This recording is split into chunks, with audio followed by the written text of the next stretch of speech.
Assalamualaikum warahmatullahi wabarakatuh. Waalaikumsalam warahmatullahi wabarakatuh. Alhamdulillah wassalatu wassalamu ala rasulillah ma ba'du. Alhamdulillah, puji syukur kehadirat Allah Subhanahu wa taala.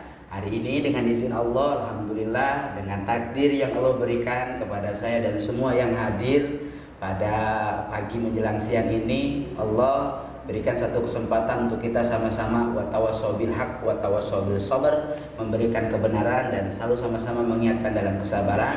Dan alhamdulillah dengan izin Allah, dengan kuasa Allah, saya bisa bersilaturahmi kembali, ngobrol kembali di ruang Ustadz Danu dengan guru kita sama-sama yang mudah-mudahan terus diberikan kesehatan oleh Allah Subhanahu wa taala. Amin ya Allah, amin ya rabbal alamin. Assalamualaikum guru. Waalaikumsalam warahmatullahi wabarakatuh. Alhamdulillah. Sehat ya guru ya. Alhamdulillah sehat.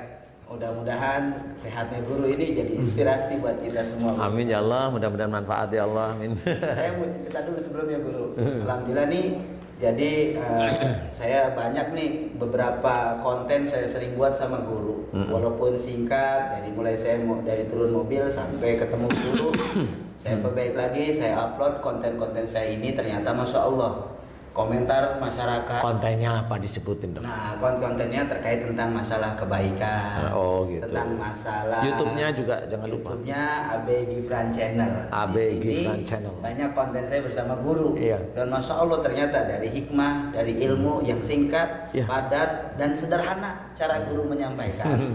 Ini sangat dimengerti oleh masyarakat. Alhamdulillah. Sehingganya ada banyak masuk guru komen-komen tuh, komen dari masyarakat. Nah, hari ini dengan izin Allah, mungkin saya juga akan menyampaikan pertanyaan-pertanyaan dari teman-teman yang ada di YouTube saya nih. Insya Allah hari ini salah satunya akan saya sampaikan kepada guru saya. Mudah-mudahan yang saya sampaikan mewakili dari semua para sahabat dimanapun berada. Ini bisa menjadi jawaban bagi kita semua. Mudah-mudahan untuk kita bisa terus memperbaiki iman kita, memperbaiki amin ya Allah. kita, amin amin ya kehidupan amin kita. Dan sebagaimana kata Rasul, balighu anni walau ayah, sampaikan walaupun satu kebaikan. Mudah-mudahan dari konten ini ada kebaikan yang banyak yang Allah kasih hidayah buat kita semua. Amin ya Allah. Ini guru. Ya. Jadi ada pertanyaan yang masuk ke kontennya YouTube saya. Iya. Pertanyaannya begini. Bagaimana pentingnya seseorang itu bisa menata hati? Kenapa dia bilang begitu, guru? Karena ada satu cerita nih, si pelaku ini dia yang merasakan, guru. Jadi dia selalu ibadah, dia sholat, dia baca Quran, pokoknya dia ibadah. Tapi di balik ibadah dia itu ternyata dia ada ujian, guru. Di balik ibadah dia ada kesusahan, ada ujian, ada macam-macam masalah, sehingga jalan yang dia lakukan adalah ibadah. Tapi ternyata dalam perjalanan itu dia melihat di satu sisi kasus, guru. Ada orang yang dia kenal, dia tahu persis orang itu nggak ibadah, nggak sholat, nggak ngapa-ngapain, tapi secara duniawinya orang itu kaya, Bu. Oh, rezekinya, ya, hartanya maksudnya secara ya. hartanya kaya, secara hartanya berlimpah, sampai yang tadi ibadah ini berpikir, loh, kok gua yang ibadah, gua yang sholat, gua yang melakukan kebaikan, tapi kok begini-gini aja, malah ujian makin banyak, gitu, guru. Yeah. Nah, yang jadi permasalahan, salah nggak dia di titik itu menyalahkan Allah? Dia ibadah kok tapi tetap diuji. Intinya ibadah, kalau menyalahkan Allah kayaknya belum ya, atau enggak ya. Tapi kenapa yang dia ibadah kok begitu-begitu aja, atau ujiannya lebih berat? Ya, betul. Nah, di sangkaan dia kedua, kok itu orang nggak ibadah tapi dia dikasih nikmat. Siapa di antara ini yang salah, guru nih? Iya. Sebenarnya kalau di titik siapa di antara kedua yang salah, dua-duanya salah. Kalau pertanyaannya salah, dua-duanya salah. Cuma salah ini kan nggak bisa langsung salah semua terus hasilnya nol semua, kan nggak bisa seperti itu. Kalau pertanyaannya kenapa dia yang tidak ibadah, saya ibadah, sana diberi rezeki dalam bentuk harta yang banyak, saya kok kelihatannya kesulitan, kan gitu nih. Bener. Nah, kalau pertanyaan dia di titik itu pertanyaan yang salah. Karena berarti dia membenturkan orang tersebut, membenturkan, atau saudara kita itu membenturkan ibadahnya dengan duniawi. Padahal tidak ada yang saya amati itu sholat itu bisa menjadikan orang kaya, ndak ada. Oh, jadi ibadah itu terpisah antara dunia. Terpisah dengan dunia, makanya ada doa. Paham ya? Ada ibadah untuk itu bisa menjadikan salah satu terkabulnya doa kita, terkabul ya, salah satu terkabul ada doa. Doa nanti di breakdown itu macam-macam. Doa ini mau dikabulkan dilihat oleh Allah Ta'ala. Wa yastajibul ladzina amanu wa amilus shalihat. Allah akan mengabulkan doa orang yang beriman serta mengerjakan amal yang soleh. Jelas ya. Nah, apakah kalau kita mau berpikir sendiri melihat malu kita, apakah dengan kita itu tahu bahwa Allah akan mengabulkan doa kita jika kita iman kita bagus, kemudian amal soleh kita itu besar? Dari ayat ini kita itu harus paham, bukan mau sedih atau mau bahagia, harus pahami dulu bahwasanya seseorang yang mau dikabulkan oleh Allah Ta'ala, sebagian dari doanya harus melalui tahap itu. Oh, ada tahapan. Ada tahapan, imannya dia harus bagus ya. Kemudian amal solehnya juga cukup besar di hadapan Allah Ta'ala. Nah, tahapan ini tidak hanya cuma itu aja. Orang yang beriman kepada Allah Ta'ala, tahapannya nggak cuma saya iman pada Allah, Allah sebagai khalik saya makhluknya. Saya iman kepada malaikat yang menyampaikan sesuatu kepada manusia, dari Allah pada manusia, dari Allah pada Nabi atau Rasul. Enggak seperti itu. Iman itu banyak yang harus diketahui. Contoh, iman kepada takdir. Kan gitu deh. Qadar nih. Nah, ini mulai takdir nih. Jadi mulai kita fokus ke satu titik nih. Seseorang kalau dia melihat takdir seseorang, saudara kita melihat takdir saudara kita yang menurut saudara kita itu ibadahnya kurang bagus, dia menganggap Allah itu memberikan sesuatu berlebih, beliau harus memahami bahwa itu istijrat dari Allah Ta'ala. Harus difahami dulu. Jadi istijrat itu apa, Bro? Istijrat itu adalah kesenangan duniawi yang diberikan oleh Allah Ta'ala terus menerus tanpa dibarengi dengan iman. Tanpa dibarengi dengan iman dan amal soleh lah istilahnya. Itu istijrat. Jadi apa itu termasuk ujian berarti? Itu ujian. Oh, iya. Itu tetap ujian. Karena orang yang istijrat itu pasti nanti ini kalau nggak ada saya nggak akan bisa seperti ini. Nah, orang istijrat itu begitu-begitu. Ya. Jadi kadang nih guru, mohon maaf, karena posisi dia kaya, punya segalanya dalam ukuran dunia, sehingganya ada nggak orang yang punya ukuran dunia yang luas itu, kecenderungan mereka itu kadang benar sendiri dan gampang mengecilkan orang lain. Biasanya seperti itu banyak sekali. Contoh, nggak usah tentang masalah harta, masalah ilmu aja. Sampai di batas itu ada ya? Ada. Ilmu aja Allah menitipkan kepada kita untuk dakwah, itu ilmunya siapa? Ilmunya Allah. Ilmunya Allah, betul ya? Betul. Kita dititipin. Kemudian kita bisa berdakwah. Kita diberi kepandaian, kemudian kita bisa berdakwah. Kita bisa berdakwah. Jadi beda lagi nih. Ada ilmu yang kita dapatkan, kemudian kita bisa berdakwah. Bisa berdakwah itu atas izin siapa? Izin Allah. Ilmu dititipi oleh Allah. Kalau Allah nggak mengizinkan berarti nggak bisa. Betul ya? Betul. Untuk dakwah pun itu harus ada izin Allah. Berarti di sini ini seseorang yang punya ilmu untuk dakwah, punya ilmu untuk disampaikan untuk dakwah, pada waktu dakwah dia punya izin dakwah dari Allah, betul ya? Betul. Berarti manusia seperti ini, seperti kita ini punya kekuatan nggak sih? Nggak ada kekuatan, sudah betul ya? Kalau kita nggak ada kekuatan, banyak nggak orang-orang yang kalau nggak ada gua nih, gitu. Benar. Kalau lu nggak saya nasehatin nih, padahal dia ngasih nasehat sebenarnya sih. Kalau lu nggak ini, kalau nggak dari gue, nggak gini, nggak ini. Lah, inilah namanya orang ini sombong. Nah, kalau begitu guru, ada sifat-sifat kayak gitu ya, ya kan? Artinya ketika dia punya ilmu atau misalkan punya harta, lalu dia gampang ngecilin orang, merendahkan orang lain. Yang jadi pertanyaan, apakah itu karakter ataukah itu ada kontaminasi makhluk jin yang lain? Itu awalnya karakter, karena itu genetik ya, genetik dari orang tua sebelumnya.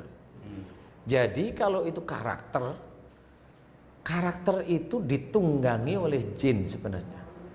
Jadi karakter itu ditunggangi oleh jin. Makanya ada Islam itu yang namanya rahmatan lil alamin itu harus difahami. Bahwa Islam itu untuk menjadikan rahmat bagi seluruh alam. Nah, kalau sudah rahmat bagi seluruh alam berarti sesuatu yang baik. Kalau ada karakter tidak baik berarti itu bukan karakter Islami. Betul ya?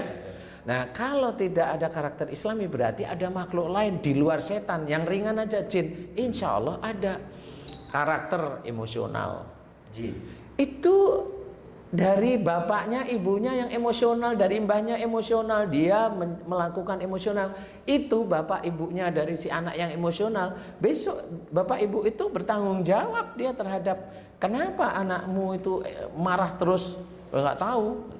Padahal dia orang tuanya sebelum si anak ini lahir ke dunia, dia emosional terus.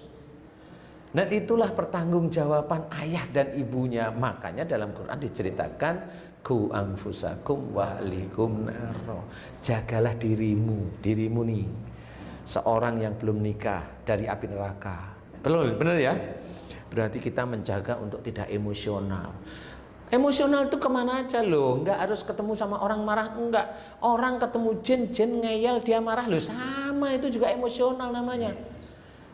Kalau ngobatin orang dibacain dia nggak mau keluar dia maki-maki, loh sama itu emosi namanya. Itu karakter, itu bukan karakter Islami.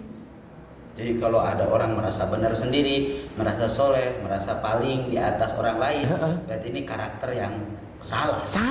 Dalam Islam tidak begitu. Karakter dalam Islam yang baik tawadu, loh kan jelas.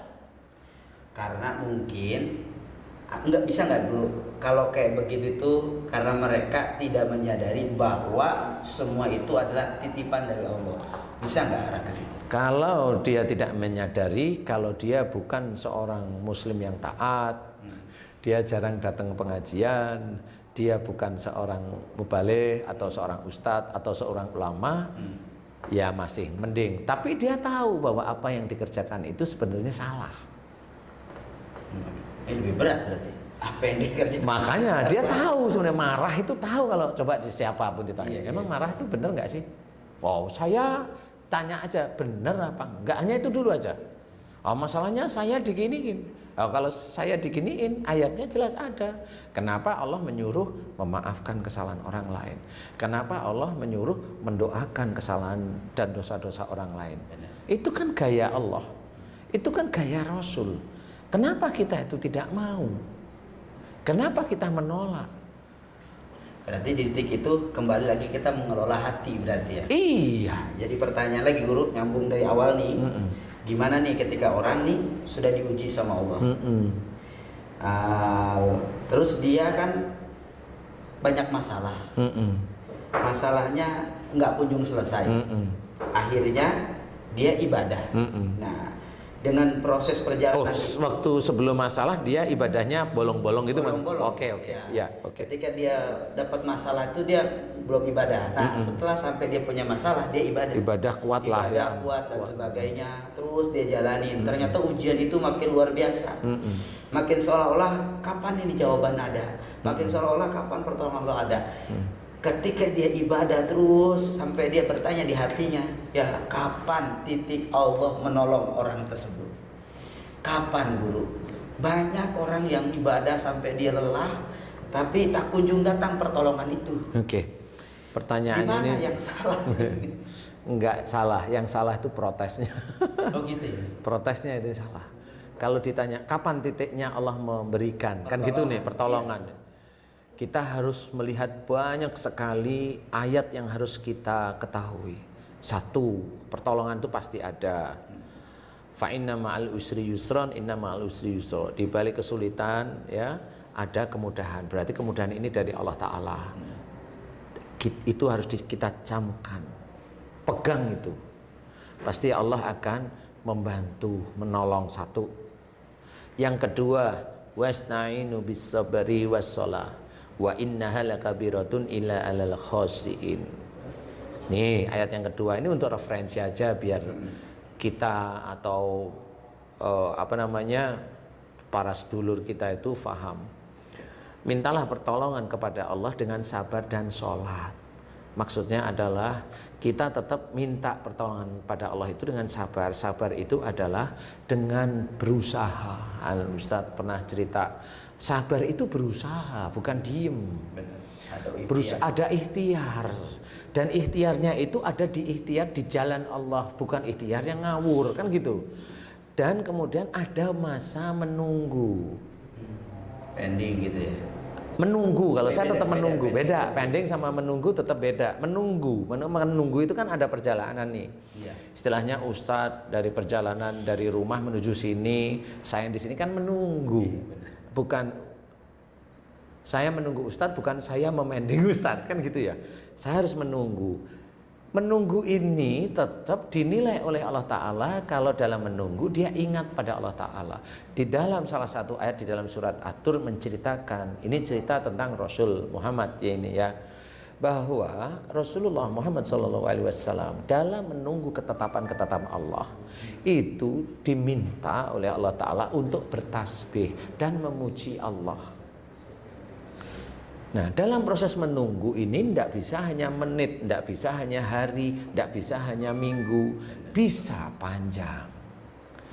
Inilah cara Allah menguji iman seseorang tersebut. Nah, menunggu inilah yang diceritakan, mintalah pertolongan kepada Allah dengan sabar dan sholat. Sesungguhnya itu sulit. Jadi orang yang sabar, menunggu, berikhtiar, sabar, menunggu, berikhtiar dengan tidak meninggalkan ibadah-ibadah. Ibadah nggak cuma sholat. Dia di dalam menghadapi, umpamanya kalau dia dalam menghadapi ujian ekonomi, dia harus menjawab kepada istrinya, bagaimana cara jawabnya, bagaimana seorang laki-laki atau imam tersebut, jangan sampai istri saya tahu kalau saya itu kesulitan, biar dia tidak bersedih. Bagaimana anak-anak saya tidak tahu kalau saya kesulitan keuangan, biar mereka itu tidak bersedih. Pada waktu seorang imam dia itu berpikir seperti itu dinilai oleh malaikat raqib. Berarti di titik itu ketika ada orang yang dia sedang dalam ujian, terus ibadah, lalu dia sampai mengucapkan kalimat, ya Allah, sampai kapan ini pertolongan datang? Apa mungkin itu disebut titik lemah iman dia? Dia masih bertanya kalau saya. Dia masih bertanya, jadi dia masih ingin ada yang ngomong atau ada sesuatu yang menurut dia besok bulan depan. Maksudnya begitu. Sehingga kan dengan adanya ungkapan itu berakibat bahwa dia ada pengharapan lebih. Benar. Kan orang itu kalau sudah berharap lebih, tidak terwujudnya kecewa nih. Iya. Kan? Oh, benar. Kan? Ya, benar. Ketika seorang berharap banget. Saya punya kawan Bajen mau pengen rabanin, nggak dapat kan kecewa. Akhirnya kan nyolek-nyolek gitu. Ini konten ini. Ya sudah nggak apa-apa. Artinya ada sebuah pengharapan lebih. Ada pengharapan lebih lah. Ketika pengharapan itu ada, otomatis kan mau nggak mau 99% wujud dari pengharapan itu harus sesuai harapan dia. Betul. Nyatanya Allah terbalik. Memutar harapan itu menjadi mustahil. Bukan mustahil, belum. Ya, menjadi beda belum. ya, belum. Sehingga muncullah kecewa. Nah, dari titik kecewa ini guru, kadang ada mereka yang lanjut ibadah, ada mereka yang malah meninggalkan total dalam ibadah. Ada yang kemarin saya dengar itu orang-orang yang memang menurut saya Allah tidak membutuhkan orang seperti itu, karena Allah itu untuk kita yang muslim, kita itu ibadah itu mau ibadah pada Allah kayak apa, Allah nggak butuh kok sebenarnya. Nah, jadi yang saya tanyakan, ketika titik harapan itu besar, benar. Bagaimana cara kita menetralisir hati kita? Iya, ini benar. Agar tidak kecewa. Kecewa. Nah, itu gimana guru nih? Jadi gini, jadi jangan dibenturkan ibadah itu dengan dunia. Nah, gimana nih? Ini beda Jadi lagi. jangan dibenturkan, Ibadah dengan dunia itu jangan dibenturkan. Guys, jangan dibenturkan Jangan antara dibentur. ibadah dan dunia. Dan jangan Ini dibentur. punya sisi yang berbeda. Jangan, dari semua punya sisi yang berbeda. Gimana guru? Contoh mamanya, ada ayat dalam Quran ceritakan ud'uni astajib lakum. Ya. Mohon mintalah kepadaku, Allah maksudnya ya, akan aku kabulkan. Itu ayat ini biasanya dipakai oleh teman-teman dakwah. Sehingga mintalah pasti Allah mengabulkan. Tapi ini teman-teman juga belum pasti tahu ini dikabulkan yang mana. Kan begitu nih. Kalau saya ayat yang pasti seperti ini itu biasanya dikabulkannya nanti di akhirat. Jadi kalau ada bahasa, udah minta aja Allah pasti kabulin gitu. Beliau juga nggak ngerti. Loh, contoh mamanya. Oke, itu untuk dunia. Oke, untuk dunia. Kita set beneran, real. Siap. Betul ya? Ya, betul. Kalau setiap kita orang muslim dikabulkan oleh doa kita, orang Islam sendiri satu, nggak ada yang mati. Oh iya. Betul nggak sih? Minta panjang umur tuh. Minta panjang umur dia. Yang kedua, orang Islam nggak ada yang sakit. Dikabulkan. Iya, ya Allah sembuhin saya. Sembuhin saya langsung sehat. Sehatin. Ya Allah sembuhkan saya dan jangan saya jadikan sakit. Terus. Benar. Ini ayat ini harus hati-hati bagi seorang pendakwah. Dia harus ngerti benar ayat ini maksud Allah itu untuk kemana. Ya, nah ini sebenarnya saya nggak nyalahkan, tapi harus hati-hati. Karena kalau kita salah, dia kayak tadi udah berdoa sampai meninggalnya. Mohon maaf nih, dia berdoa ingin sekali punya kendaraan mobil aja roda 4. Dia roda 2 aja susah sekali mendapatkan. Padahal pingin kan gitu. Benar. Kalau dengan doa ini harusnya dikabulkan kan begitu. Harusnya. Tapi sampai dia itu meninggalnya, dia nggak dapat. Yang salah siapa? Mau seseorang nyalahkan Allah dengan ayat ini? Dosa. Salah dia. dia ngomong gitu, buktinya begini. Kan nggak boleh. Nah itu karena apa? Karena yang ngomong itu nggak ngerti maksudnya Allah. Maksudnya ud'uni astajib lakum ini adalah berdoa boleh, Allah mengabulkannya. Insya Allah kalau Allah berani mengabulkan itu adalah orang muslim dan dia taat, dan itu akan salah satunya yang jelas dikabulkan itu pasti di akhirat. Makanya yang harus kita hati-hati adalah jangan sampai kita gadaikan iman kita dengan persoalan duniawi. Jangan kemudian sampai murtad karena nggak merasa Allah nggak sayang, kecewa tadi.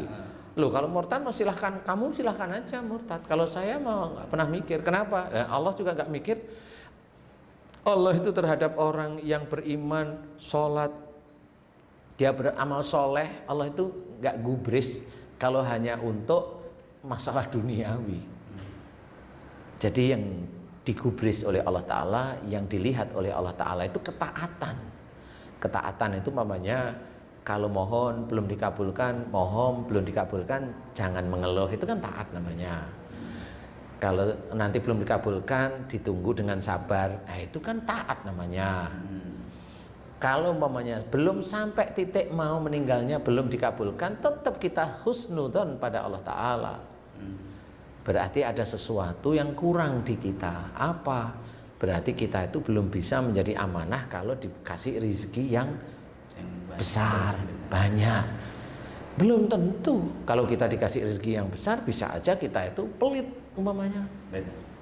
Atau umpamanya dikasih rezeki yang besar, sebenarnya rezeki itu bisa aja untuk ya Allah, kata sebagian orang yang berdoa, aku kalau engkau kasih rezeki yang besar akan aku berikan ke yatim piatu. Tapi Allah tahu orang ini lupa, biasanya kalau udah punya sesuatu itu lupa, ya nggak dikasih-kasih walaupun dia itu bersumpah. Kadang banyak ngomongnya tuh kalau belum terjadi gitu. Iya. Kalau nanti begini saya akan begini. Iya. Kalau nanti saya punya ini saya akan nyantunin yatim. Iya. Akan bangun pesantren. Iya. Akan sodako dan sebagainya. Padahal Allah itu kan tahu isi hati mereka. Makanya nggak kadang Niat banyak yang sudah baik nih guru, iya nggak? yang terucap. Bagus, yang terucap. Yang terucap, karena niat itu kadang-kadang nggak sama dengan ucapannya nggak sama sudah dengan hatinya. nggak sama dengan Jadi hatinya. kalau misalkan tidak terkabul, bukan berarti doanya yang salah, karena Allah tahu hatinya. Gitu. Iya, itu maksud saya. Jadi Allah itu tahu hatinya, makanya sampai kapanpun kok belum dikabulkan, karena tahu hatimu seberapa, imanmu seberapa. Itu kalau kamu dikasih rezeki, istrimu itu bisa kabur, padahal istrimu itu cukup lumayan baik ibadahnya. Seperti itu. Nanti kalau dikenalkan dengan harta ini, istrimu begini. Kalau kamu seperti ini, dikasih harta seperti ini, kamu belum tentu bisa menjaga keluargamu dari api neraka. Loh, itu kan kalau dijelaskan kan seperti itu. Itu makna Menata hatinya memang di situ. Lah kalau umpamanya ustadz, karakternya baik, sopan santun kemana aja, ke teman-temannya, ke gurunya, ke siapapun orang, nggak melihat. Kemudian ke situ aja, enggak. Ke istrinya, ke keluarganya, sopan santun enggak. Istrinya bagaimana? Istrinya itu mamanya ada di bawah levelnya, agamanya mamanya di bawah ustadz. Ustadz bisa membimbing enggak dengan istri? Itu kan dilihat sama Allah Ta'ala sebenarnya. Kalau umpama nih, bukan ustadz ya ini ya, ada seseorang laki-laki dia ingin dia itu diberi rezeki yang berlimpah dengan sholat dengan baik, tapi dia lupa kalau dengan istri dan anaknya dia kasar. Nah pada waktu dikasih rezeki yang berlimpah, karena dia kasar, biasanya uang itu dipakai dia sendiri. Ini cerita nih. Ada kasus begitu ya? Banyak. Lah kalau sudah uang itu dipakai dia sendiri, tidak banyak diberikan istrinya, dia merasa lebih naik, istrinya diinjak-injak. Nah kalau dia istrinya diinjak-injak, dia tahu kalau istrinya kalah, akhirnya dia ngelirik yang wanita lain. Kalau dia merasa agama Muslim boleh menikah sampai 4. Nah ini boleh kok, kan asal benar aja kalau begitu.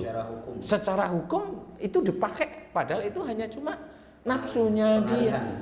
Iya, nah itu kan akhirnya menjadi mudarat.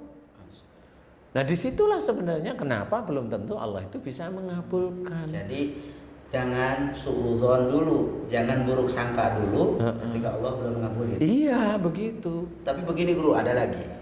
Misalkan nih kita punya masalah nih guru, dengan masalah ini aja belum selesai, jawabannya aja belum ketemu, datang masalah baru, dia doa ya Allah ini aja belum kelar datang lagi, mana ya Allah? Kalau itu bercanda saya masih boleh, silahkan, bercanda ya, ya Allah ini aja belum selesai, datang masalah baru, tapi harusnya ingat.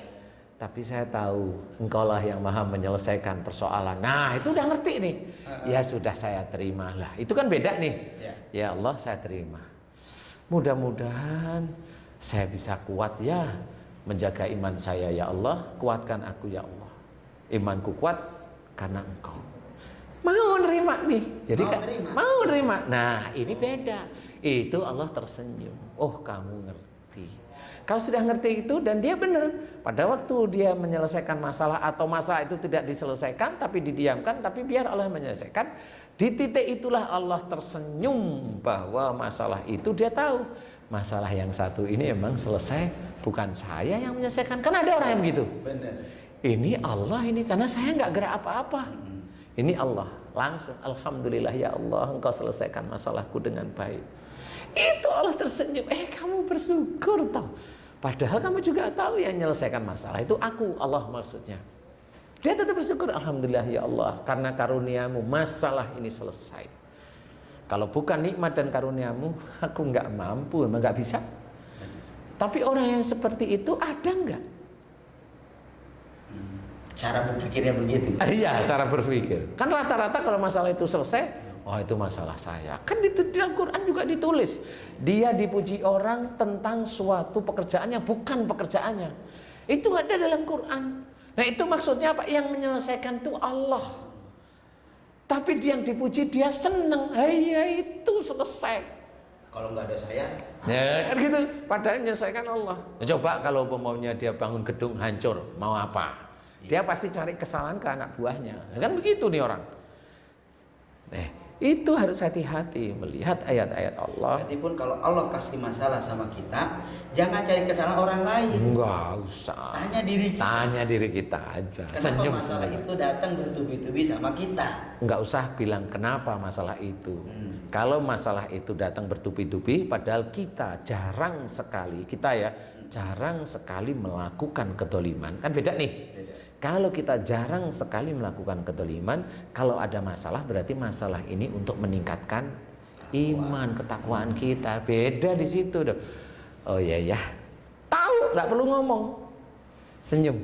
Ya Allah, saya terima ujianmu.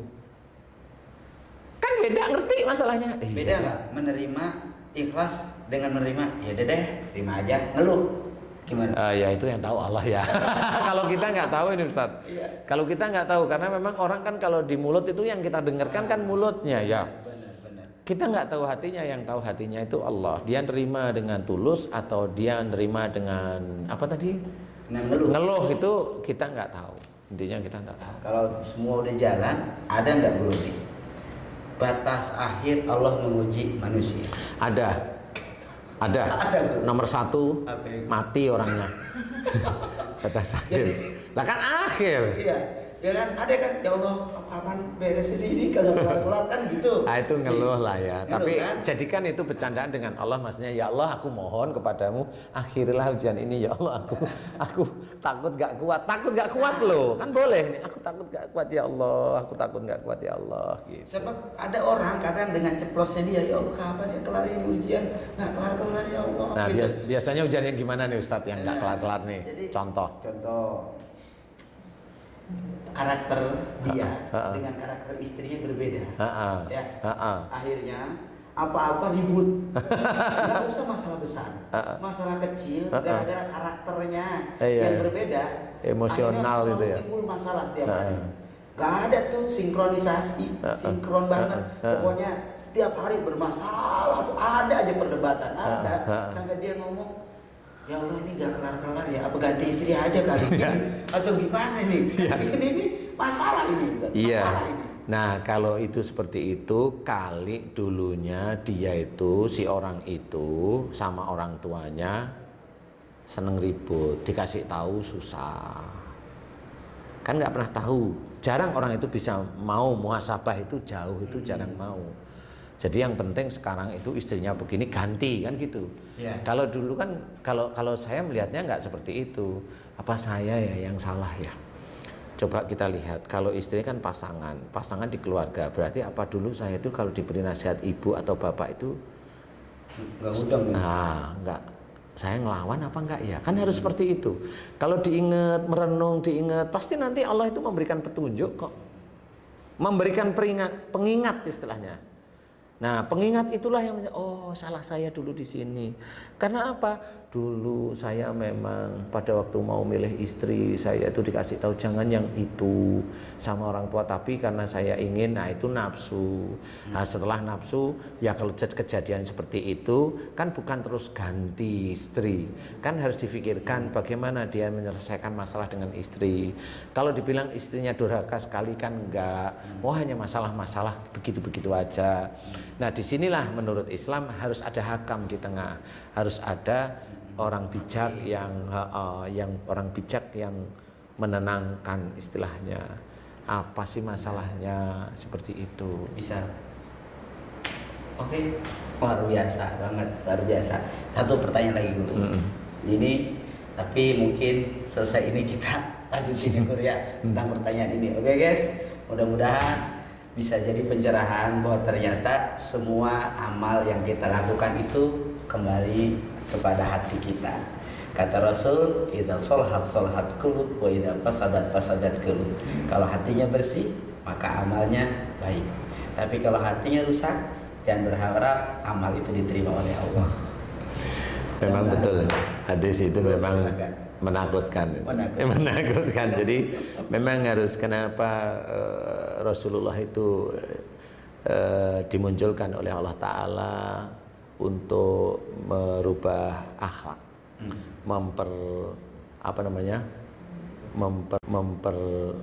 memperbaiki akhlak. Itu karena memang pada saat tersebut akhlak itu sangat tidak baik. Makanya kita merubah akhlak itu jangan untuk duniawi, karena kalau kita itu untuk duniawi kita kadang tidak menemukan. Serahkan sama Allah. Kalau memang kita mau berubah menjadi seorang yang baik, baiklah karena Allah. Jadi jangan baik karena ingin jabatannya naik, kan ada. Jangan baik karena ingin dilihat calon mertua biar anaknya dikasih kita, bukan seperti itu. Baiklah benar-benar karena Allah, karena kalau betul semuanya karena Allah itu nanti Allah yang akan mengatur kebaikan-kebaikan kita, nikmat-nikmat akan disiapkan oleh Allah Ta'ala untuk kita, rizki-rizki kita, anak-anak kita itu akan disiapkan semuanya oleh Allah Ta'ala. Makanya memang betul hati harus kita tata, harus ditata, karena kita belum selesai. Jadi sampai kapan ujian itu selesai? Sampai seorang itu mati, karena sebelum itu ya nggak akan selesai semuanya. Seorang digoda dengan WA dengan gambar wanita cantik, itu ujian. Seseorang mendapatkan rizki dari Allah Ta'ala, itu juga ujian. Seseorang kelaparan, itu juga ujian. Seorang kehilangan ayahnya, ibunya, pasangannya, anaknya, itu ujian. Jadi semua yang terjadi di dunia ini adalah ujian yang harus maaf guys, ujian yang harus kita selesaikan dengan syariat-syariat agama kita, syariat Islam. Fahami bahwa hidup itu ujian. Saya ketemu dengan Ustadz, ujian saya. Ustadz ketemu sama saya, ujiannya Ustadz. Ketemu dengan orang-orang lain juga ujian semua. Orang mau makan, ada masakan banyak, ujian. Dia akan makan satu yang dia sukai atau dia makan banyak akhirnya kekenyangan, kan ujian juga. Akhirnya dia terbiasa makan banyak, nanti kalau rezekinya disedikitkan sama Allah Ta'ala ngeluh pasti. Makanya ada puasa di kita itu karena memang seperti itu. Nah, orang tidak paham. Itu harus kita ketahui, harus kita pelajari. Karena kalau enggak, kita akan menyesal nanti di akhirat. Menyesal, benar-benar menyesal. Karena kalau orang sudah meninggal itu udah nggak bisa ngapa-ngapain. Lillahi Ta'ala melakukan ibadah atau duniawi, karena kita sudah disumpah oleh Allah Ta'ala, inna sholati wa nusuki wa mahyaya wa mamati lillahi rabbil alamin. Itu udah jelas, sesungguhnya sholatku, ibadahku, hidup dan matiku hanya untuk Allah lah. Berarti kematian kita pun kita susun untuk Allah. Hidup kita semuanya kehidupan, bersilaturahim, iya harus Allah.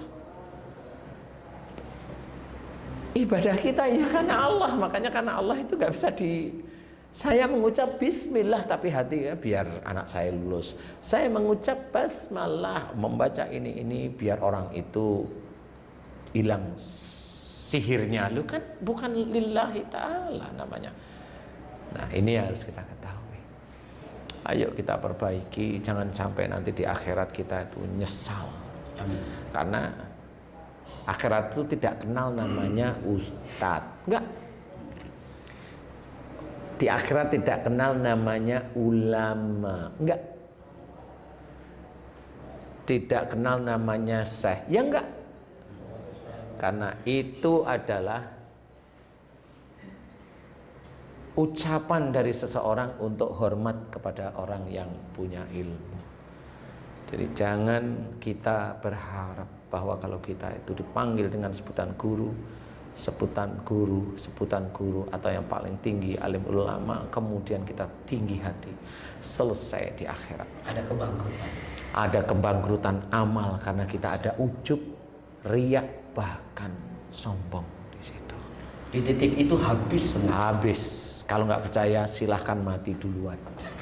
Kalau saya nggak mau, saya masih merasa kurang kan gitu ya. Amin, amin.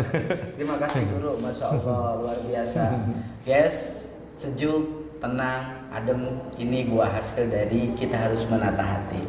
Dunia ini adalah dunia majru'atul akhirah. Dunia ini hanya tempat kita bercocok tanam. Maka bernanamlah yang baik-baik, bercocok tanamlah yang bagus-bagus. Jadi kalau pengen panennya nanti di akhirat bagus, saat ini harus kita tanam yang baik.